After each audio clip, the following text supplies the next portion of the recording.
Doctor Naik, আমার নাম ইয়াসমিন, আমি ইউনিভার্সিটির ছাত্রী। আমার প্রশ্নটা আগের প্রশ্নটার একটা প্রসঙ্গ থেকে। আপনি বলেছিলেন যে আপনি যুক্তরাজ্যে আসতে চেয়েছিলেন কারণ আপনি সেই মুসলিমদের কাছে পৌঁছাতে চেয়েছিলেন যাদের কাছে সরকার পৌঁছাতে পারছে না। এখন আপনার মতে যুক্তরাজ্যের সরকার ঠিক কোন কারণে ব্রিটেনের মুসলিমদের কাছে সেভাবে পৌঁছাতে পারছে না?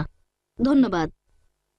বোন, আপনি প্রশ্ন করেছেন যে আমি যুক্তরাজ্যে আসতে চেয়েছিলাম সেই সব মুসলিমদের কাছে পৌঁছানোর জন্য যাদের কাছে সরকার পৌঁছাতে পারছে না। আপনার বুঝতে একটু ভুল হয়েছে বোন।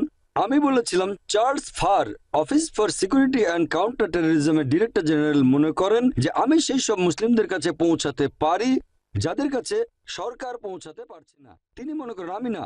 আর আমি যেটা মনে করি, এখানে হোম ডিপার্টমেন্টের কাছে এই তথ্যটা ছিল যে পিস টিভি হচ্ছে যুক্তরাজ্যের সবচেয়ে জনপ্রিয় ইসলামিক স্যাটেলাইট টিভি চ্যানেল।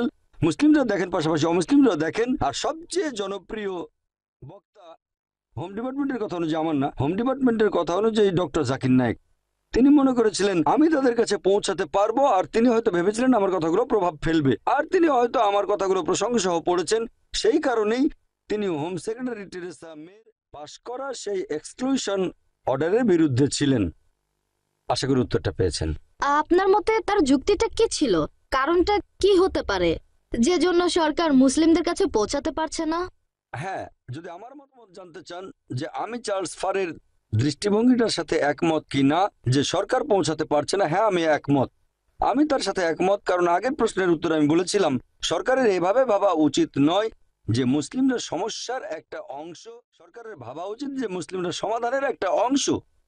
কারণ এখানে অনেক মুসলিম আছেন যারা ব্রিটিশ নাগরিক। আরেকজন মুসলিমের দায়িত্ব হচ্ছে যে দেশে বসবাস করছে সেখানকার আইন কানুন সবকিছু মেনে চলা, যতক্ষণ না তাকে এমন কিছু করতে বাধ্য করা হচ্ছে যেটা ইসলাম ধর্মে নিষিদ্ধ, অথবা এমন কিছু করতে বাধা দেওয়া হচ্ছে যেটা ইসলাম ধর্মে বাধ্যতামূলক। ভারতের কথা যদি বলতে হয়, আমার জানা মতে সেখানে এমন কোনো আইন বা সংবিধানের ধারা নেই যেটা ভারতের মুসলিমদের বাধ্য করছে এমন কিছু করতে যেটা নিষিদ্ধ, অথবা এমন কোনো কাজে বাধা দিচ্ছে যেটা ইসলাম ধর্মে বাধ্যতামূলক। তাই আমি একজন নিয়ম মানা মুসলিম আর ভারতীয় হিসেবে গর্বিত। তাহলে আমি ভারতীয় মুসলিম হিসেবে গর্বিত। সেরকম আমার মনে হয় অনেক ব্রিটিশ নাগরিক আছেন যারা আমার মতো করে ভাবেন। তারা মুসলিম এবং তারা দেশের আইন কানুন সবকিছু মেনে চলছেন, তাই তারা ব্রিটিশ মুসলিম। আমার মতে সরকারের উচিত হবে মুসলিমদের বিশ্বাস করা, আর তাদের যেটা করা উচিত তারা এটা নিশ্চিত করবে যে মিডিয়ার এই মিথ্যে প্রচারণা কুৎসা রটানো যেন বন্ধ হয়। সবচেয়ে সেরা দৃষ্টান্ত এখানে সেটা আমি নিজেই। বর্তমানে পিস টিভির দর্শকের সংখ্যা 10 কোটিরও বেশি। এরকম অনেকেই আছে যারা বলে যে আমি নাকি শান্তির দূত, তারা বলে আমি শান্তিপ্রিয় মানুষ। অনেক দেশের রাষ্ট্রপ্রধানগণ আছেন, এরকম অনেক দেশ আছে, অনেক। তারা আমাকে রাষ্ট্রীয় অতিথি হিসেবে ডেকে এনেছেন। আপনি কি বলবেন এতজন রাষ্ট্রপ্রধান, বিভিন্ন দেশের প্রেসিডেন্ট, প্রধানমন্ত্রী, রাজা, তাদের সাথে কথা বলেছি, আমি ডিনার করেছি, আপনি কি বলবেন তারা এমন লোককে ডেকেছে যে সন্ত্রাসবাদকে সমর্থন করে, যে শুধু ঘৃণা প্রচার করে? আমি এখানে বলবো এই পুরো ব্যাপারটাই আসলে কৌশলে নিয়ন্ত্রণ করেছে মিডিয়া।